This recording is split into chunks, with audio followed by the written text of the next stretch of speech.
The garrison smelled like wet stone and cold iron, the way every posting at the edge of a sovereign's territory smelled, and Corporal Ethan Voss had stopped noticing the smell about 3 weeks after arriving.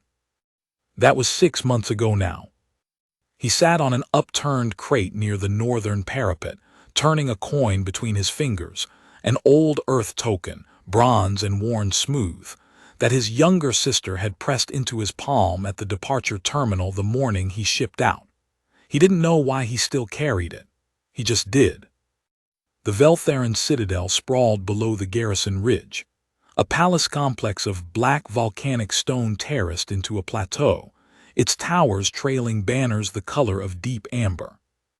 The garrison itself was a joint installation, built 40 years ago during the Third Accord, staffed with a rotation of human peacekeeping forces and a complement of Vel'tharan honor guard, all under a shared command structure that in practice meant both sides were polite to each other, and nobody made eye contact during breakfast.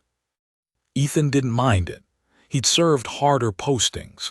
The Vel'tharans were formal, precise, and had no particular warmth for humans, but they were reliable, they showed up on time, they hit what they aimed at, and they didn't leave their sector unmanned. He respected competence. It didn't require warmth. What he didn't love was the diplomatic escort circuit. Every third week, the garrison rotation included a detail guarding the palace perimeter during formal court movements, processional routes, garden ceremonies, or the Queen's public audiences in the Amber Hall. It wasn't dangerous. It was 3 hours of standing still in full gear while dignitaries exchanged pleasantries and tried not to look at the human soldiers positioned along the walls like pieces of furniture no one had chosen to move. He was on escort duty the afternoon he first saw the princess. It was a garden occasion, some naming ceremony for a new treaty signatory's children, Ethan gathered from the briefing notes, the kind of event that required the Queen's presence and a formal retinue, but no real security concern. He'd been posted near the eastern garden wall, which gave him a clear sightline to the low basin fountain at the garden's heart, and the rows of carved obsidian benches where the court gathered. Queen Vel'thara was everything her portraits suggested. Tall, silver-haired, her bearing so unhurried and composed it made the air around her seem to settle into stillness. She moved through her court like weather through a landscape, acknowledged by everything, inconvenienced by nothing. Her eyes were pale gold, almost white in direct sunlight. She wore a crown of hammered black metal set with amber stones, and she listened to her chancellor's running commentary the way a mountain listens to a stream, without particular effort, without moving. The child came in behind her. Ethan noticed her because she was running when everyone else was walking, a small figure in deep blue robes that were slightly too long, hem dragging on the obsidian path. She was perhaps 8 or 9 years old. He'd only been around Vel'tharan children a handful of times and wasn't sure of the aging equivalency.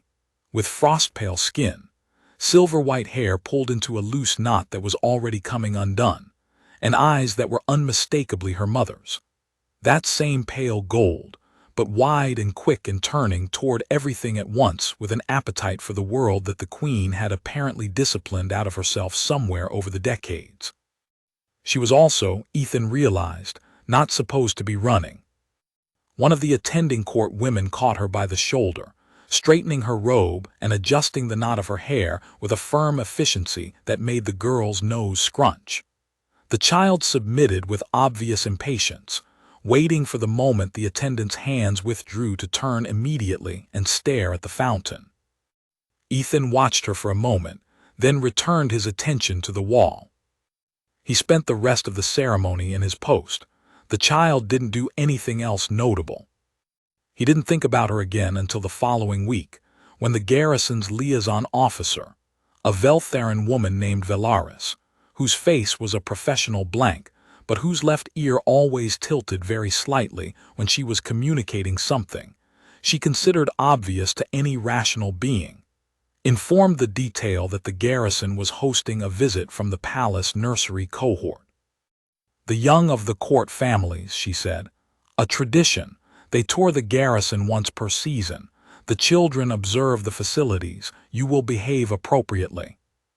We always behave appropriately, said Sergeant Dara Mack, who was standing beside Ethan and who had the tone of someone who had said that sentence approximately 400 times in her career. Vel'tharan's left ear moved. See that you continue. The children arrived the following morning, 8 of them, ranging from 5 to perhaps 12, in formal day robes that most of them had clearly been wrestled into under protest.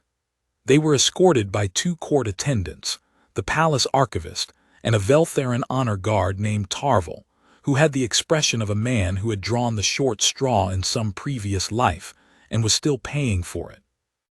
The princess was in the group. She was taller than most of the others, and she walked near the back of the cohort, which Ethan suspected was partly because she kept stopping to look at things. She examined the maintenance rack of atmospheric respirators for a full 30 seconds before her attendant ushered her forward. She stopped again at the north armory door, then at the sensor array housing. The archivist gave the tour in a formal, measured voice that treated the children as small versions of adults who would appreciate the historical significance of every installation.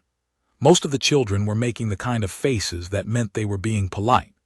The princess was actually listening, her head slightly tilted, which was how Ethan first realized the ear tilt was probably a general Vel'tharan trait rather than a Vel'tharan-specific habit.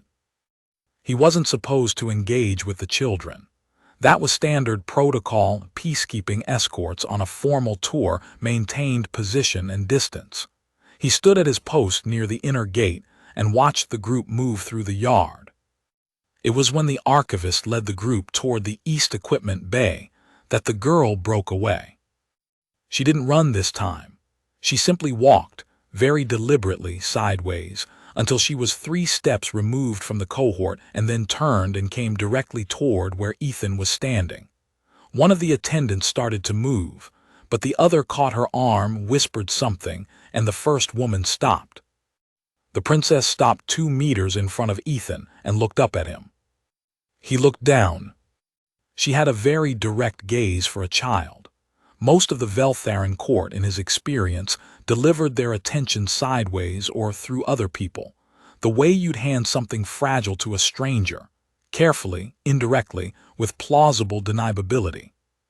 This child was looking straight at him, as if she had decided to examine him, and wasn't interested in being subtle about it. "You're a human soldier," she said.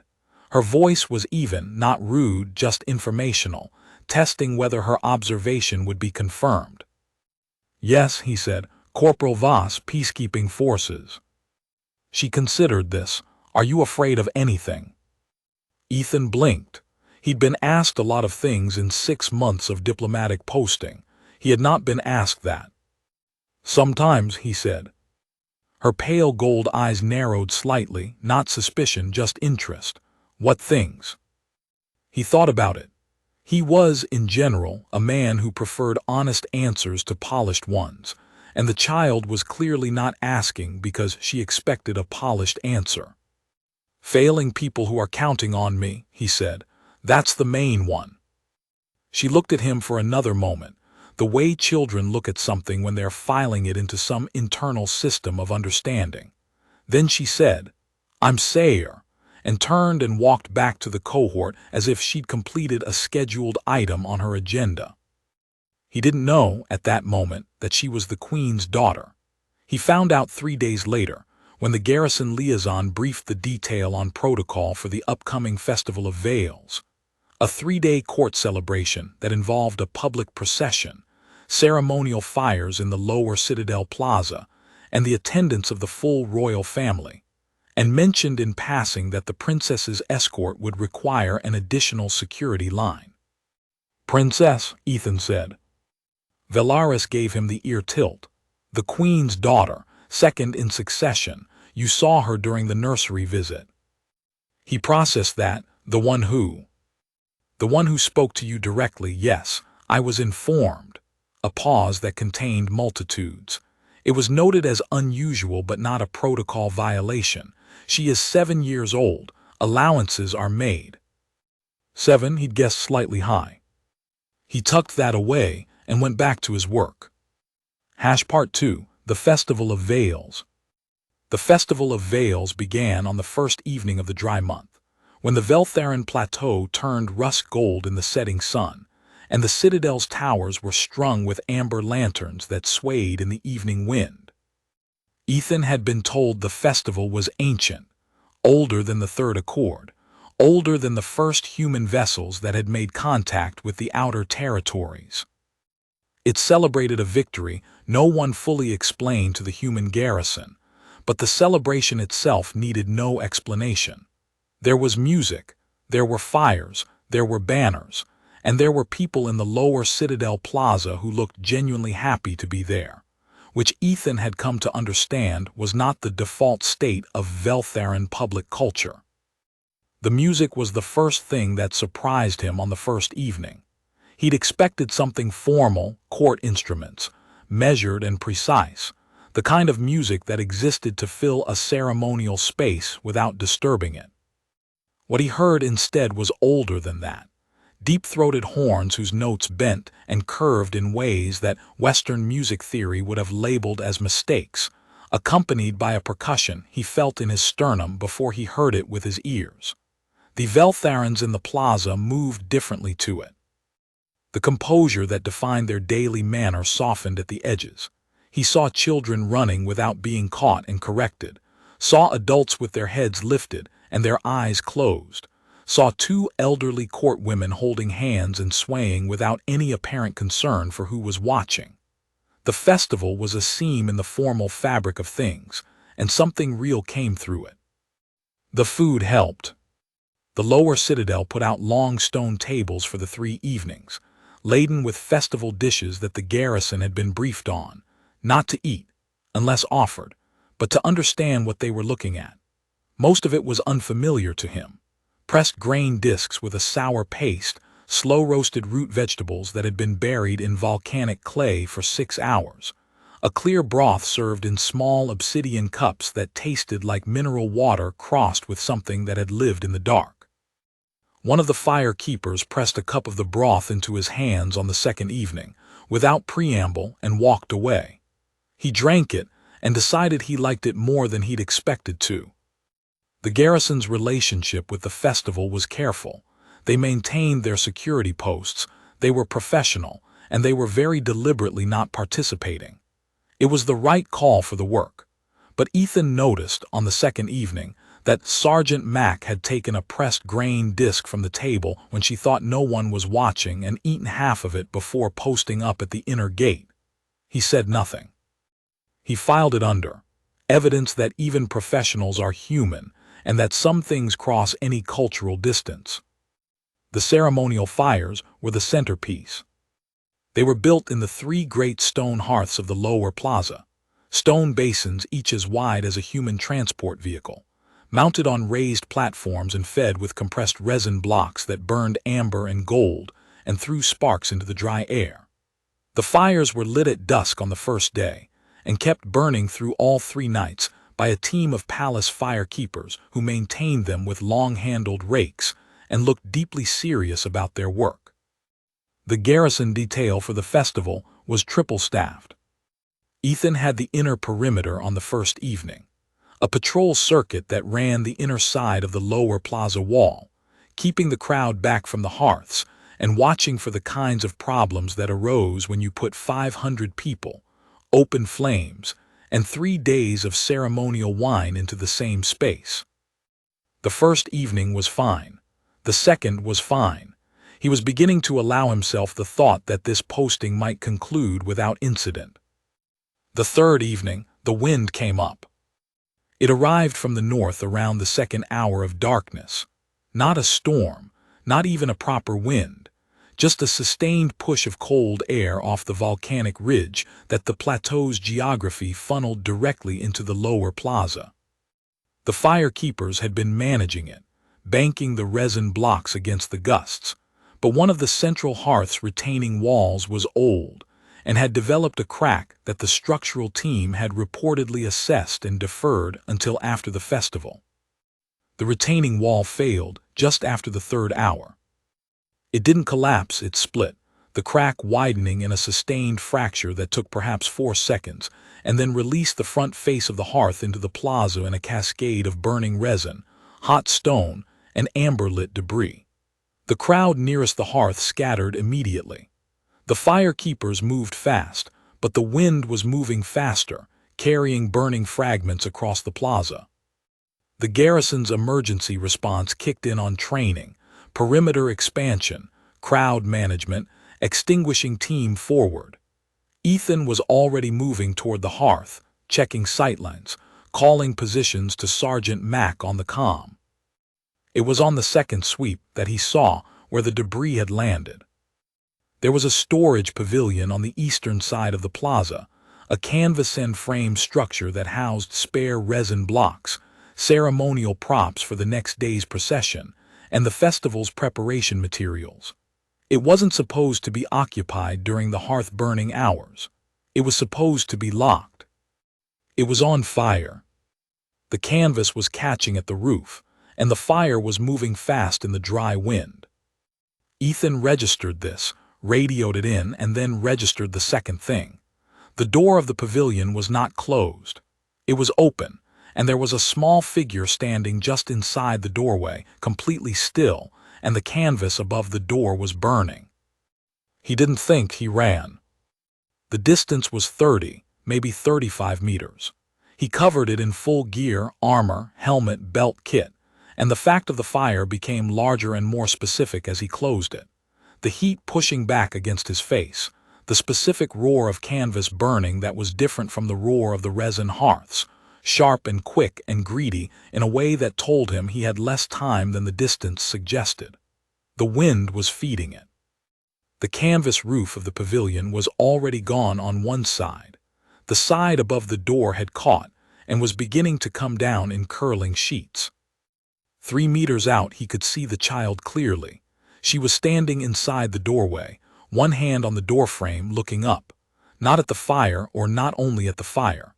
She was looking at the falling canvas the way she had looked at the garrison equipment on the tour, cataloging it, trying to understand what it was.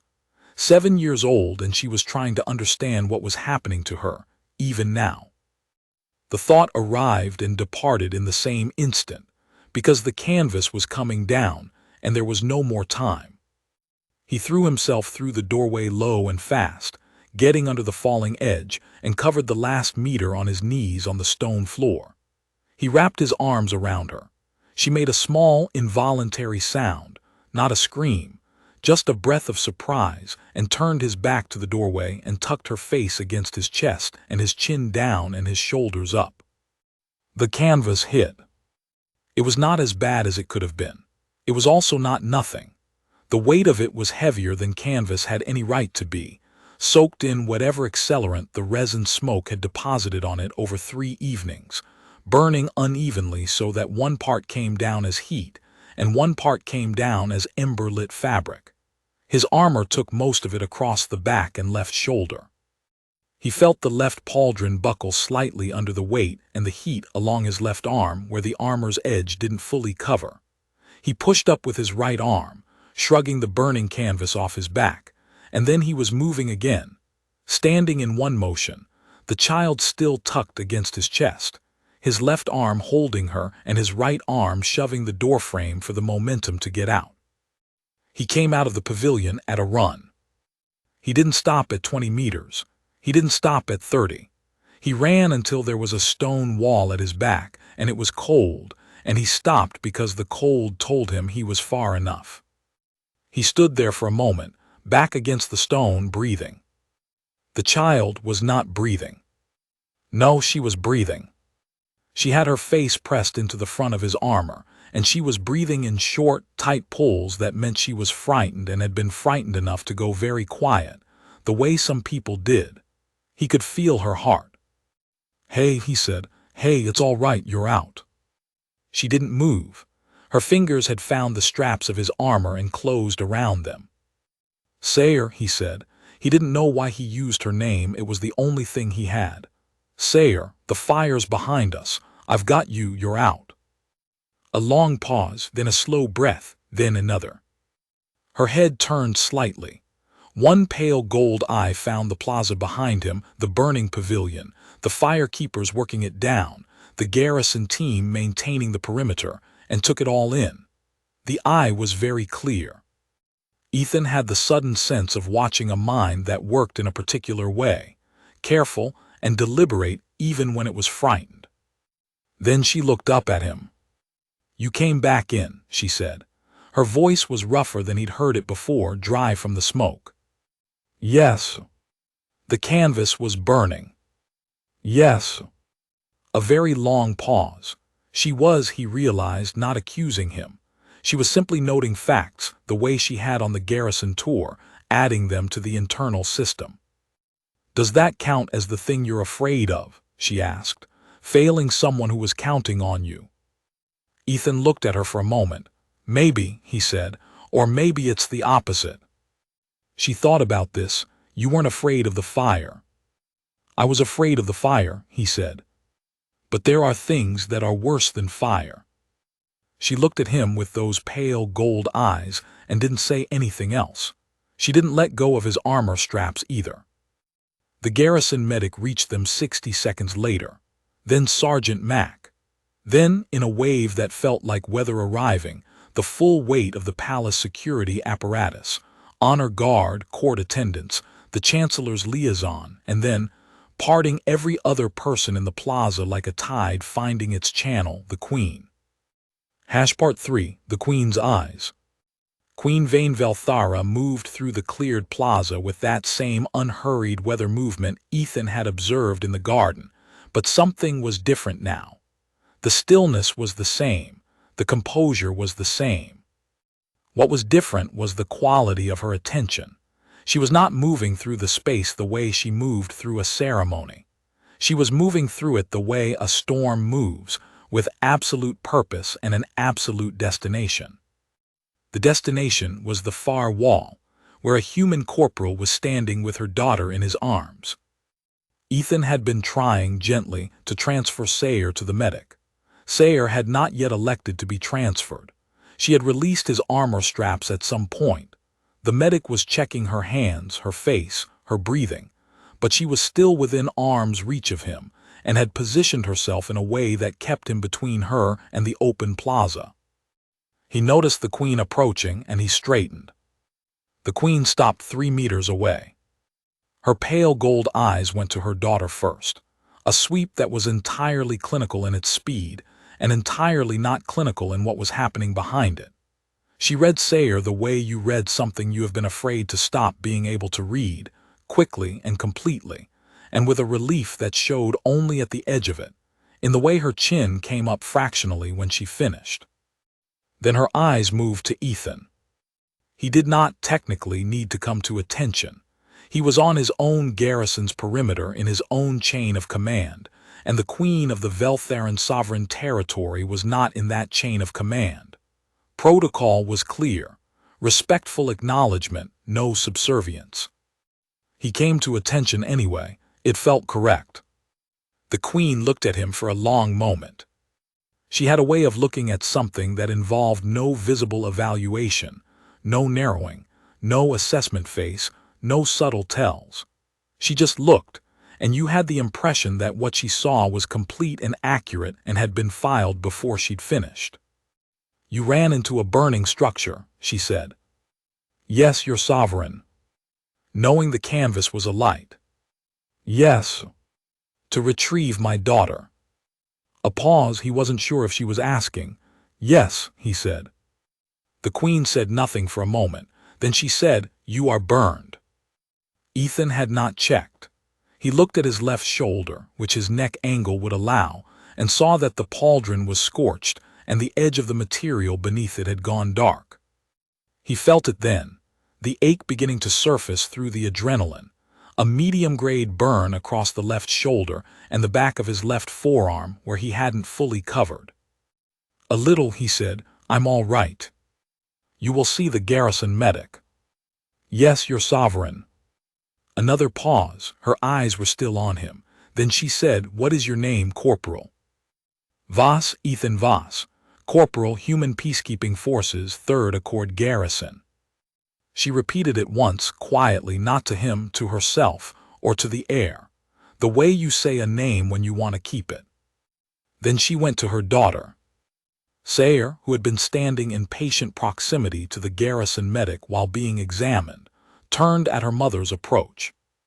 There was a moment between them, small, almost nothing, compressed down to a single breath of recognition.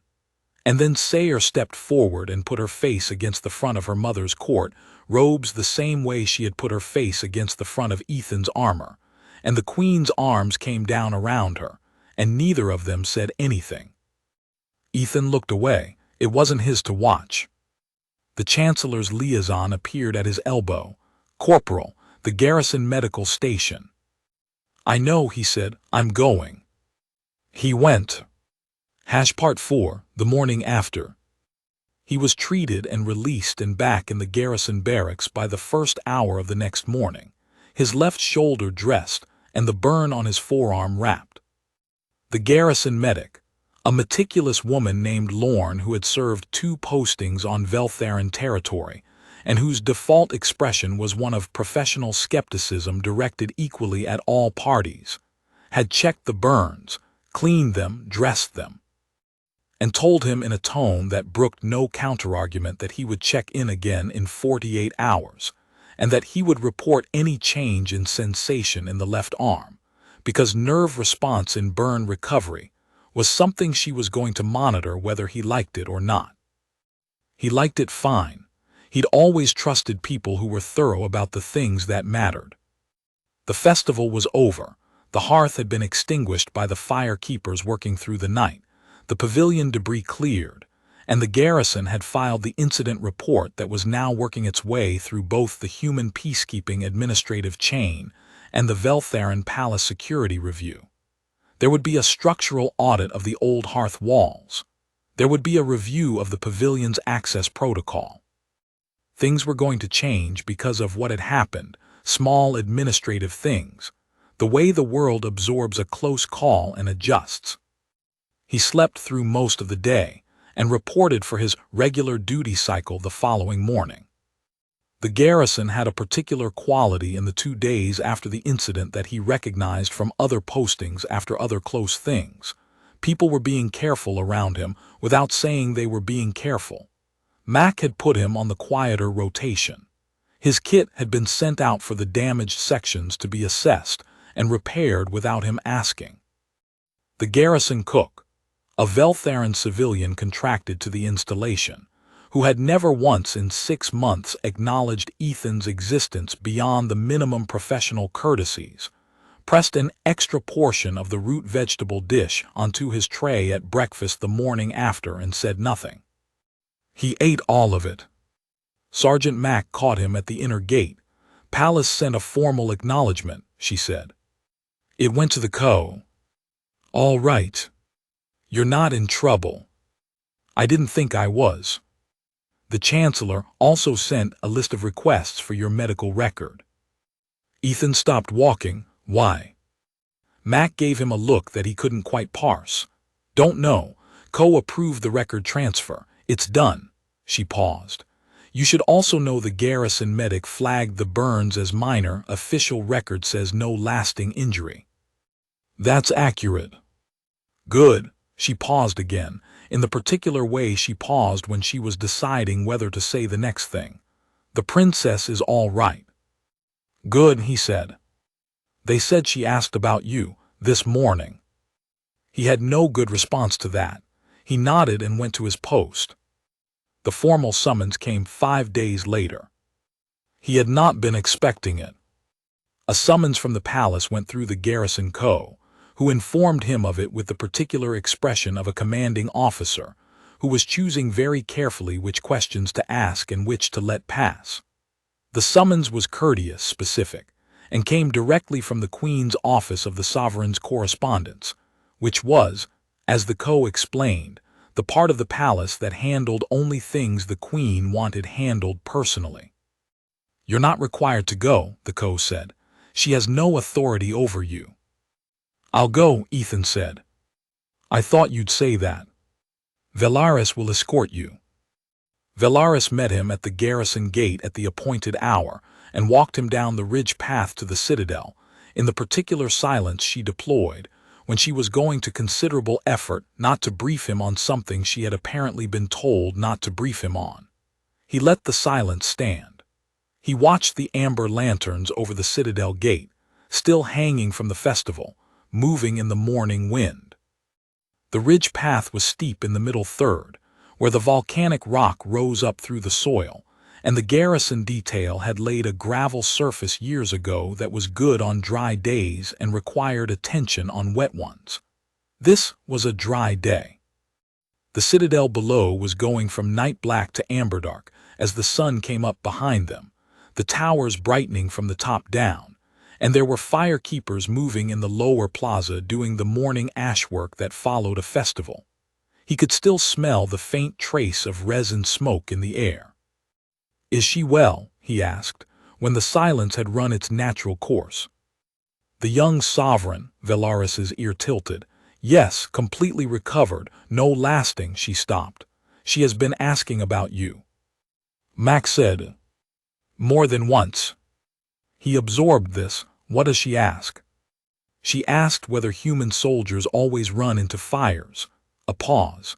"She also asked whether you had been reprimanded." "For what?" "For going in without backup." He considered that. "What did you tell her?" "The truth, that it was technically a protocol deviation, and that no one was going to reprimand you." They walked in silence for another stretch. The path leveled out at the base of the ridge and became the broad stone processional that ran along the citadel's outer wall to the main gate. The firekeepers in the lower plaza had noticed them, or noticed him, more likely, the human soldier walking with the garrison liaison on a morning that was not a garrison day. He didn't look. He kept his eyes on the gate. Then Vel'tharan said, quietly and with a formality that was not quite formal, "She is the Queen's only child, Corporal Voss. The succession is entirely through her. There is no one else." She paused. "You understand what that means?" "Yes," he said. "I do." Another pause. "I did not expect a human to go back in," she said. It was not a compliment exactly. It was something more careful than a compliment, an acknowledgement of evidence that had revised a prior estimate. Coming from Vel'tharan, he understood it as the larger thing it was. "I would have gone in for any of the children," he said. Vel'tharan said nothing, but her ear was very still. Part 5, the Amber Hall. The audience chamber was smaller than he'd imagined from the processional briefings. A long room of black volcanic stone, with a ceiling that opened on one side into deep amber glass windows, so that the morning light that came in was already warm and golden before it touched the floor. The Queen was seated at the far end on a plain stone chair. No throne, no elevation, just a chair that happened to be at the center of everything, with 2 court attendants standing behind her and no one else in the room. Except Sayer. The child was seated on a low bench to the Queen's left, in the careful upright posture of someone who had been told to sit properly and was doing it with visible effort. She was watching the door. When Ethan entered with Vel'tharan, Sayer's eyes found him immediately, and she did something he hadn't seen her do before. She smiled. Not a performance smile, just a smile. He nodded at her. He wasn't sure if that was protocol. He didn't particularly care. Vel'tharan brought him to a halt at the correct distance. He'd been briefed on distance and stepped aside. Ethan looked at the Queen. The Queen looked at him with those pale gold eyes that gave nothing away and everything away at the same time. "Corporal Voss," she said. "Your sovereign. I understand you decline formal awards." He blinked. That was not how he'd expected this to begin. The Co mentioned there was a proposal. I asked for it to be declined." "On what grounds?" He thought about how to say it. "I did what any of us would have done, your sovereign. The garrison's job is to keep people safe. I didn't do anything the posting asked for beyond the basic requirement. Several of your colleagues who were closer to the pavilion did not enter it, the Queen said. It wasn't an accusation. It was, again, just a note of evidence. They were containing the perimeter. That's the right call. You don't move everyone toward the fire. You manage the crowd, you keep the path clear, and you send whoever's positioned for entry. He paused. I was positioned for it. You could have waited for backup. I had maybe 4 seconds, he said. The canvas was coming down. There wasn't a backup window. The Queen studied him. He had the sense, again, that she was filing something, that whatever he said in this room was going somewhere that mattered, being sorted into a ledger he couldn't see. My daughter has told me what you said to her, the Queen said, after you brought her out. Ethan waited. That there are things worse than fire. The Queen's voice was even. She has asked me what you meant. He was quiet for a moment. What did you tell her?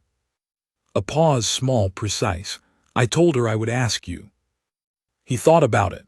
He thought about the bronze coin in his pocket, his sister pressing it into his hand at the terminal, the particular feeling of a person choosing to trust you with something they can't take back.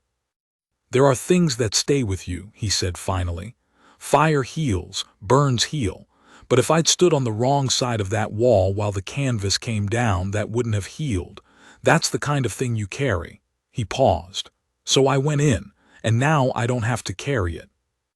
The Queen said nothing for a long moment. You went in for a child you did not know.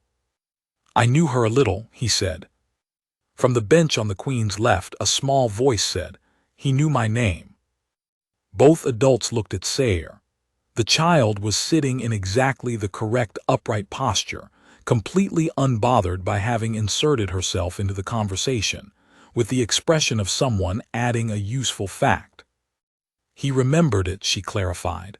From the garrison tour, he said my name when I wouldn't let go. A silence descended in the amber room. Ethan looked at the floor for a moment, then back at the Queen. The Queen's eyes were different. He couldn't have said exactly what was different. The pale gold was the same, the composure was the same. But something in the quality of her attention had shifted. The way the light in the room shifted when a cloud moved off the sun, everything suddenly a fraction sharper, a fraction warmer. Corporal Voss, she said, you said that you would have gone in for any of the children. Yes. I believe you. A pause. I also believe that you remembered her name. He said nothing. I would like, the Queen said, to offer you a post. He wasn't sure he'd heard correctly. You're sovereign. Not a garrison rotation, a permanent appointment. There is a human liaison position within the palace, established under the Third Accord but currently unstaffed, as the previous holder retired 3 years ago and the position has not been filled. She paused. The position carries responsibility for human cultural liaison, protocol guidance, and supplemental security consultation during court events. It is a civilian post. It would require your resignation from peacekeeping forces. It is also, I am being direct with you because I believe you prefer that, not entirely unrelated to the fact that my daughter has asked, on 4 separate occasions over the past 5 days, whether you will be staying. Ethan stood very still. I am not asking you to answer today, the Queen said. I am asking you to consider it. I'll consider it, he said. From the bench, Sayer looked at him very seriously.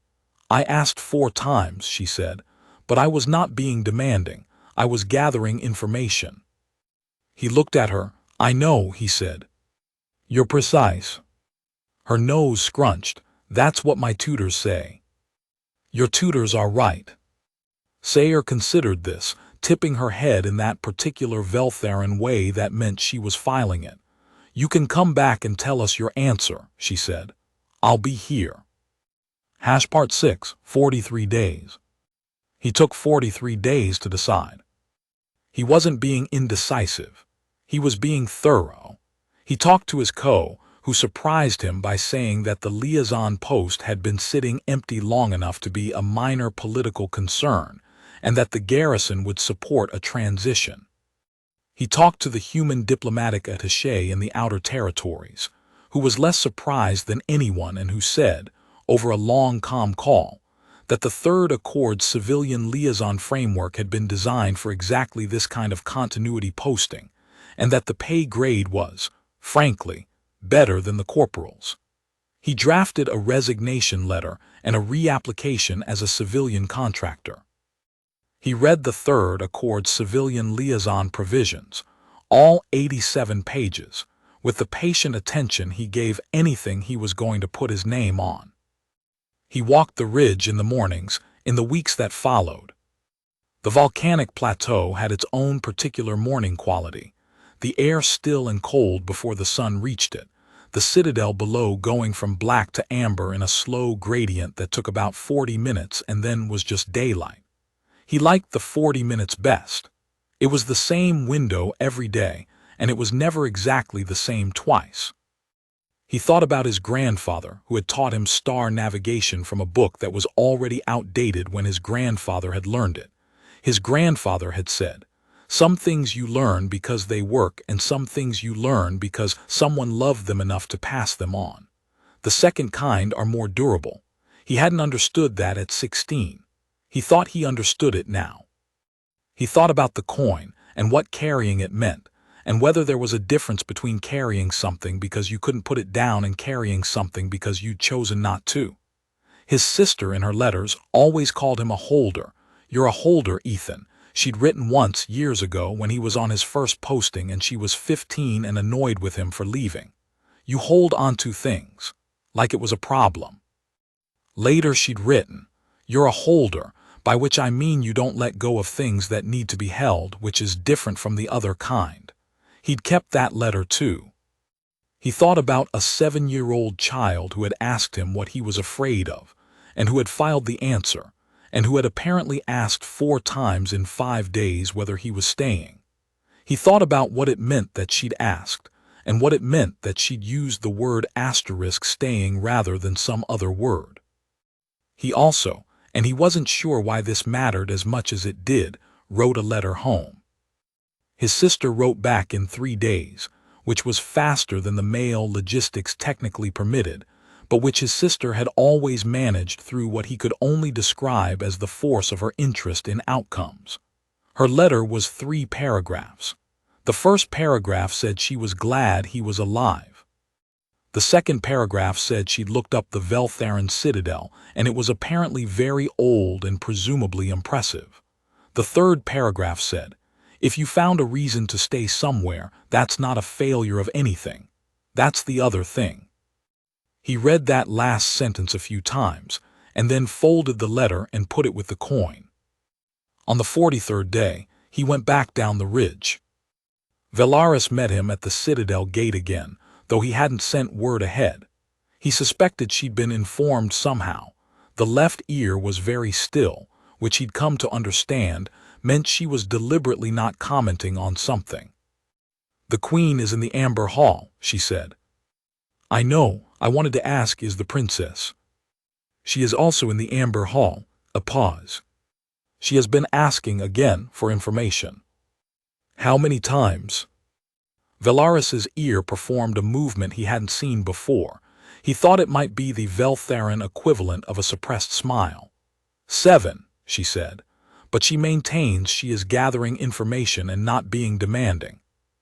He thought about a 7-year-old child who had been left alone in a doorway with fire above her, and had not made a sound because she'd gone too quiet to cry, and who had then asked a stranger what he was afraid of, and filed the answer carefully away. "All right," he said, "let's go in."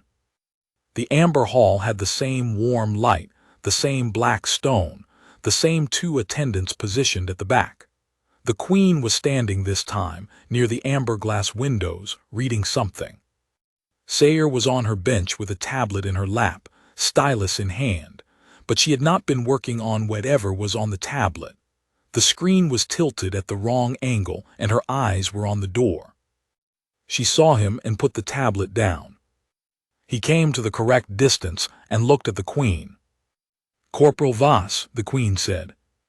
"Civilian Voss soon," he said, "if the appointment is still open." The Queen looked at him. "It is." "Then I'd like to accept it, your sovereign." She was quiet for a moment. "What decided you?" He thought about the letter. He thought about the coin. He thought about the way certain things stay with you and certain things don't have to. And about the fact that there is a difference between choosing a place, because you have nowhere else to go, and choosing a place, because it has become, without announcement, without ceremony, the place where the things that matter to you are. He thought about the ridge walk, and the mornings, and the amber light. He thought about a garrison cook who had put an extra portion on his tray without saying anything.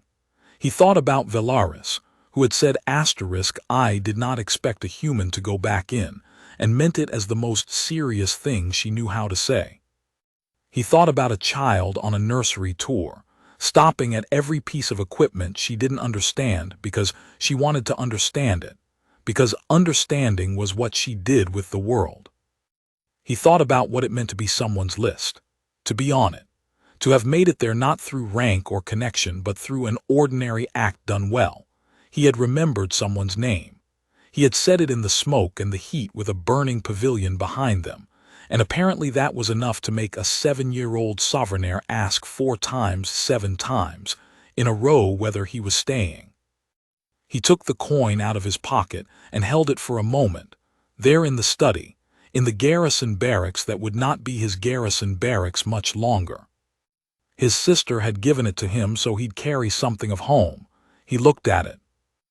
Then he put it in his pocket and picked up his resignation letter and went to file it.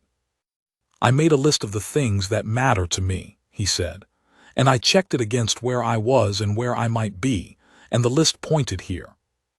The Queen studied him. "My daughter is on that list." It wasn't a question. He answered it anyway. "She's on it," he said.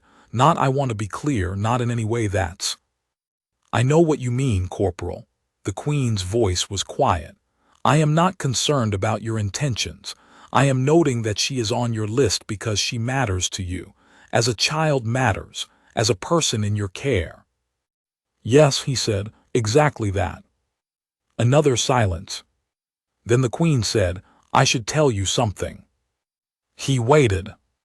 "When my court staff informed me that the fire pavilion was alight," the Queen said, "and that my daughter was inside, there were 4 soldiers closer to the pavilion than you were. I watched the security recording that morning." A pause. "None of them moved toward it.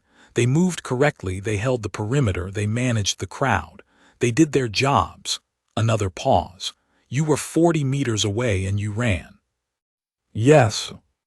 "Why 40 meters?" He understood the question. "Because I saw her," he said simply. "I'd already seen her." The Queen was quiet for a long time. "I have governed for 22 years, she said finally. "I have signed treaties, held courts, negotiated borders, buried officials and allies and 2 of my own parents. I have learned to read most things." She paused. "I did not fully read humans." He didn't know what to say to that. He said nothing. "Sayer has been more correct about this than I have," the Queen said. "She assessed you after 4 minutes in the garrison yard and decided you were worth knowing. I required a fire." A very slight, precise pause. "I prefer her assessment methodology." From the bench, Sayer looked up. "I told her," she said, with the perfect equanimity of a 7-year-old who has been correct about something and has been waiting for the record to reflect it. "I said he was afraid of the right things." Ethan looked at her. She looked back at him, stylus in hand, with those pale gold eyes that were her mother's and also entirely her own. "You did tell her," he said. "Yes," she tilted her head. "Are you going to stay?" "Yes." She nodded, in the manner of someone for whom this confirmed a data point that had already been provisionally accepted, but required formal confirmation. Then she picked up her stylus and turned back to her tablet. "Good," she said. "I have questions about human star navigation. My tutors say it's archaic, but I think it's interesting. We can start tomorrow. Part 7. The color of a thing.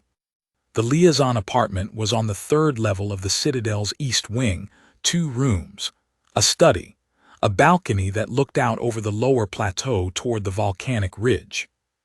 The furniture was Vel'tharan, low and angular, made from the same black volcanic stone that ran through all the Citadel's construction, smoothed and shaped but unmistakably itself. The bed was a flat platform with a thick woven mat and 2 heavy coverings that were warmer than they looked. It had taken him 2 weeks to sleep well in it, and then he'd stopped thinking about it. He put his sister's letters in the study, in a clay box the palace archivist had given him for documents. She'd handed it to him without explanation on his 3rd day in the appointment, as if she'd been told he would need something to put things in and had simply provided it. He put the bronze coin on the windowsill where he could see it in the morning. The morning light came in at an angle that made everything amber and gold for approximately 40 minutes after sunrise, and Ethan had discovered this on his 3rd morning in residence and made a habit of being awake for it. It was the same light that hit the lower plaza during the festival, the same amber quality, but quieter here. No crowd, no ceremony, just the plateau and the ridge and the last stars giving way. He was sitting on the balcony on a morning in his 2nd month, when he heard footsteps that were slightly uneven with the hurrying that a child does when they're trying to appear as if they're not hurrying. He turned. Sayer was in the doorway of the balcony, still in her morning robes, hair down, the stylus she used for her lessons tucked behind her ear. She had a book under one arm, a physical book, old, the kind the palace archive kept in its upper rooms. "You're up," she said, with the tone of someone who had been hoping for this. "I'm always up at this hour," he said. "I know." She came out onto the balcony and sat in the other chair, the one that had apparently been designated her chair through the accumulated weight of the number of mornings she had sat in it. "My tutor says human star navigation became obsolete 3 centuries ago." "Your tutor is right about the obsolete part. But you know it." "My grandfather taught it to me." He paused. "Some things you learn because someone wanted you to know them. That's a different reason than useful." Sayer considered this for a long moment, the way she considered things she was adding to the internal system. The morning light was still doing its amber work on the plateau below them, and the wind was coming off the ridge, and somewhere in the lower citadel a bell was ringing for the morning shift change. "My mother knows things like that too," she said, "things someone wanted her to know." "I expect she does." "She knows the old names for all the stars in the inner cluster. Her mother taught her." Sayer paused. "Her mother died before I was born." "I know," he said gently. "I read the succession records when I took the post." "Does that make you sad, reading about people who died before you knew them?" He thought about it a little. "It depends on whether you can see the shape of them in the people they left behind." Sayer looked at the plateau for a moment. "Can you see it in my mother?" "Yes," he said, easily. She nodded, processing. Then she opened the book and found a page near the middle. "This is an old Vel'tharan star chart. It has the navigation names and the old ceremonial names. I thought," she paused, and something in her voice went slightly different, slightly more careful, "I thought maybe we could match them.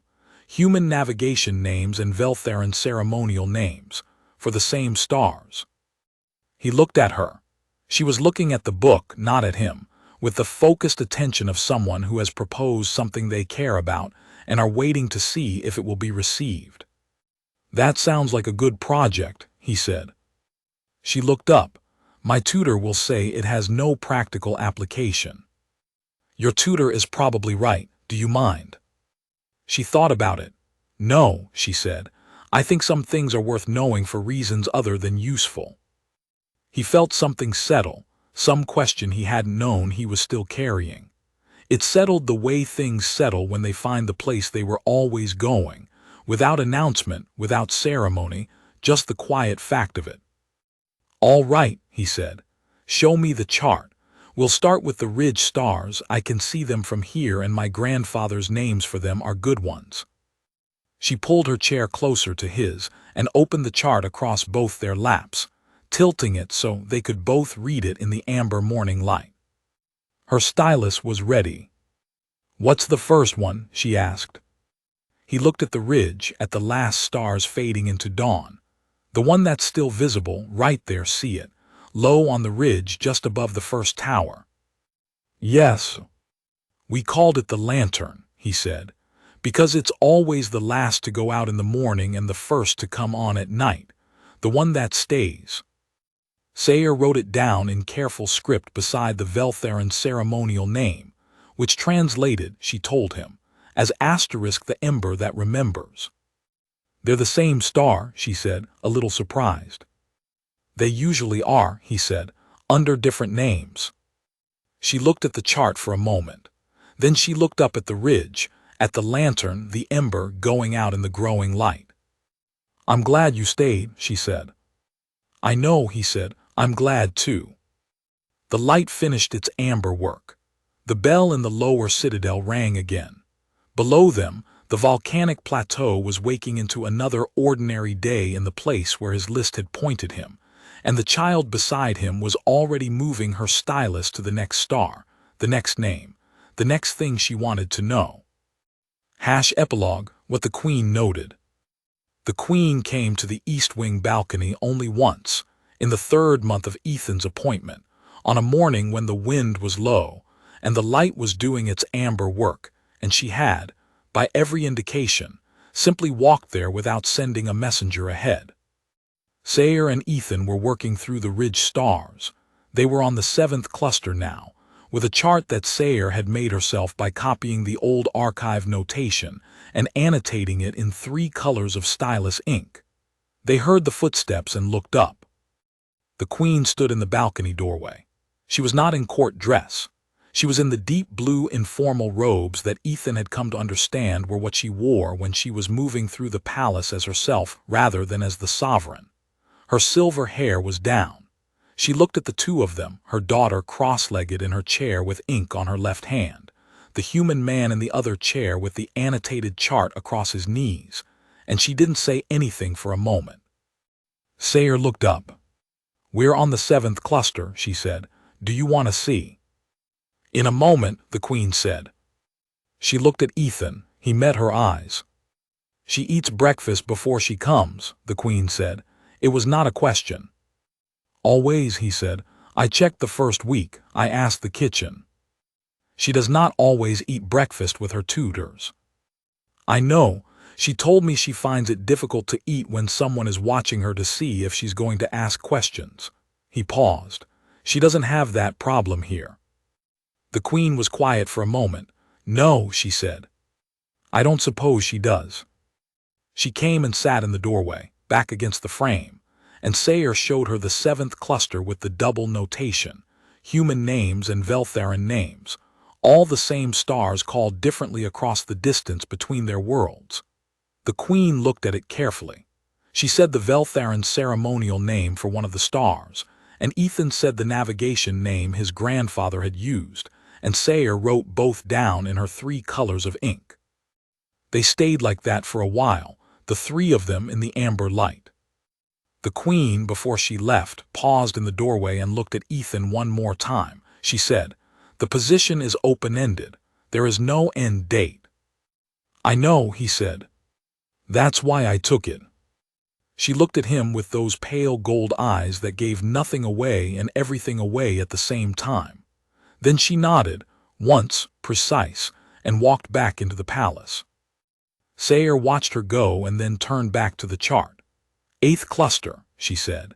"There are 4 stars and the archive has 2 different ceremonial names for the same one because 2 old scholars disagreed. I want to know the human name to settle it." Ethan looked at the ridge, at the stars she was pointing to.